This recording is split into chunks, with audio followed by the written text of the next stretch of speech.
Alright, problem number 1. Mr. Moneybags bought a house for $100,000. He sells it to Miss Jones at a 10% profit, and Miss Jones sells it back to Mr. Moneybags at a 10% loss. How much money does Mr. Moneybags make? Alright, well, let's take a look at this transaction with Miss Jones. We really only care about that transaction. So let's first of all look at how much Mrs. Jones pays. For the house. So Mr. Moneybags sells it at a 10% profit, right? So Miss Jones pays how much for the house? She pays $100,000 plus 10%, right? So you could write that as $100,000 times 1.1, or you could say we could just add 10% to this, right? And 10% is pretty easy. It's just you move the decimal one. So 10% of $100,000 would be $10,000. Okay, and we could just add that. So she pays $110,000 for the house. Okay.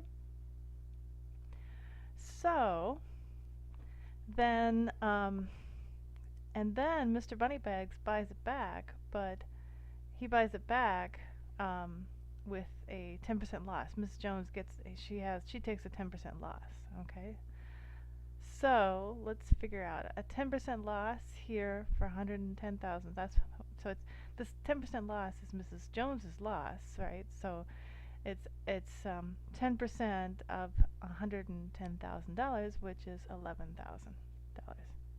Okay, we're just moving the decimal point here because 10% is equal to 0.1, or that's equal to 1/10.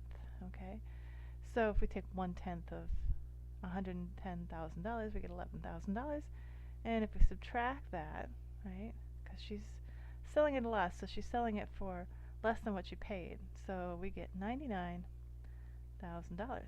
Okay, so when you look at the transaction from Miss Jones's point of view, she has lost $11,000.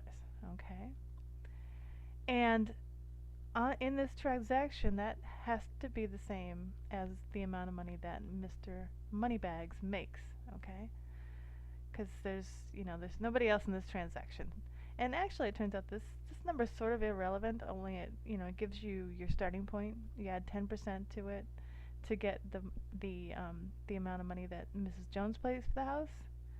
Okay, and so our the amount of money that Mr. Moneybags makes is $11,000, right? So it's the same as the loss that Miss Jones takes. Okay. Now another way we could look at this, if we were to look at Mr. Moneybags's, let's say he has a checkbook and he just took care of all of that's in his checkbook. So let's look at Mr. Moneybags's, I'm just going to say Mr. M's checkbook. Okay. So let's say, for example, he started out with, let's say he just started out with $100,000 in his checkbook. And he bought this house. He paid $100,000 for it. Okay. And what does he have left? Zero. Okay. Now, it doesn't really matter what he started out with, as long as he has more than $100,000, right? Otherwise, he wouldn't be able to buy the house. Okay. And then he sells the house, and Miss Jones pays him $110,000. Right? Okay. So now he suddenly has, let me draw a line here so I can, so now he has $110,000 in his checkbook. Okay. And I should mention here too, here he had $100,000 and no house. But here, after he paid $100,000, he also has a house. Okay. So it doesn't really matter what his other assets are, but he has $0 and a house. Or he has some amount of money in a house. If he might have had $200,000 in his checkbook, and then he would have $100,000 plus a house. Okay, so you can't forget that he has this asset here. All right, um, so then he wants the house back for some reason, and so he pays 99,000 for the house. Apparently, the market went sour, which is good for him, I guess. And so he got the house back, and if we subtract, so he has $110,000 in his checkbook. If we subtract 99,000, we get $11,000. But now he also has the house, right? So we can really the only thing we can compare here is, when he has the house. Okay, those are comparable. The house might be worth $100,000. So, um, but you can see that here's what he has in his checkbook. Okay, at the end of all these transactions. Okay, so so he has a house. So we can really only compare these two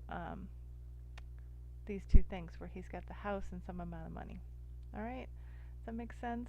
So that's how much he makes in this transaction. Okay, because you can compare it to the time when he had the house, and either $0 or some amount of money. It doesn't really matter, but whatever it is, the difference is $11,000.